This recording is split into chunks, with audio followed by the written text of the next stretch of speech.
Hi అండి, కందిపొడి recipe చూపిస్తాను వచ్చేయండి. ముందుగా ప్యాన్ లోనే ఒక గ్లాస్ శనగపప్పు తీసుకొని బాగా ఇలా ఎర్రగా అయ్యేటట్టు వేయించుకోవాలి. తర్వాత పక్కన తీసేసి 2 గ్లాసుల కందిపప్పును కూడా సేమ్ అలా దోరగా వేయించుకుని అది కూడా పక్కకు తీసేసి గ్లాస్ పెసరపప్పు దోరగా 50% వేయించుకున్న తర్వాత ఇప్పుడు 2 టీ స్పూన్ల జీలకర్ర కూడా వేసుకొని మిగతా 50% గా మంచిగా వేపేసుకోవాలి.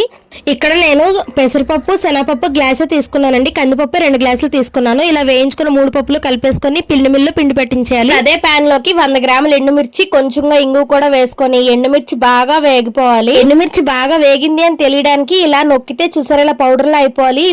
ఇప్పుడు మిక్సీ చేసుకున్న ఈ ఎండుమిర్చి పౌడర్ లోనే రుచికి సరిపడా ఉప్పు, ఇందాక 3 పప్పులు వేయించుకున్నాం కదండి, పిండి మిల్లులో పిండి పట్టించారు. ఇప్పుడు మెత్తగా ఉండాలంటే పిండి మిల్లులో పిండి ఆడించుకోండి, గరుకున్నా పర్లేదంటే మిక్సీలో ఆడేసుకోండి. ఇప్పుడు ఈ పిండిలోకి ఒక గుప్పుడు వెల్లుల్లండి, అంటే ఇవి 2 పెద్ద పాయలు వెల్లుల్ని తీసుకొని ఇలా బాగా దంచేసుకొని వెల్లుల్లి ఆ పిండిలో వేసుకొని బాగా మెదుడుతూ కలుపుకోవాలి. ఈ స్టేజ్ లోనే ఉప్పు కారం సరి చూసుకొని వెల్లుల్లి నచ్చకపోతే స్కిప్ చేసేయండి.